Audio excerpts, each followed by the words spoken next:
สวัสดีค่ะขนมปังจากน้ำเวย์รอบที่2มาแล้วค่ะรอบนี้หลุยใช้สูตรขนมปังโยเกิร์ตนะคะก็คือใช้โยเกิร์ตที่หลุยทำเองใครอยากลองทำโยเกิร์ตเองก็ดูได้จากลิงก์ที่แปะไว้ให้นะคะ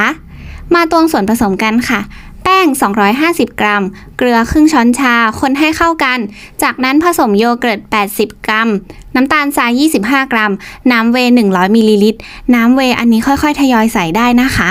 แล้วก็ใส่ยีสต์1ช้อนชาแล้วก็คนให้เข้ากันก็จะได้ออกมาเป็นแบบนี้นะคะจากนั้นก็เทของเหลวลงไปในชามแป้งนวดให้เข้ากัน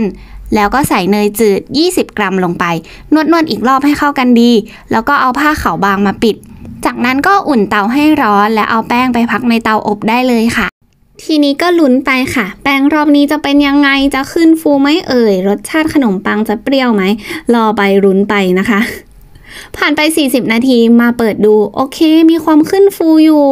รออีก20นาทีได้หน้าตาแบบนี้จัดการเอามานวดไล่ลมปั้นใส่พิมพ์แป้งก็มีความเป็นฟิล์มๆหน่อยๆอยู่นะใส่พิมพ์เสร็จก็รอไปอีก1ชั่วโมงใส่พิมพ์เสร็จก็เอาน้องใส่เตาอบเหมือนเดิมพอครบ1ชั่วโมงก็ทาหน้าขนมปังด้วยนมหรือไข่แดงซะหน่อยแล้วก็เอาไปอบได้เลยก่อนอบอย่าลืมวอร์มเตาด้วยนะใช้ความร้อน180องศาอบประมาณ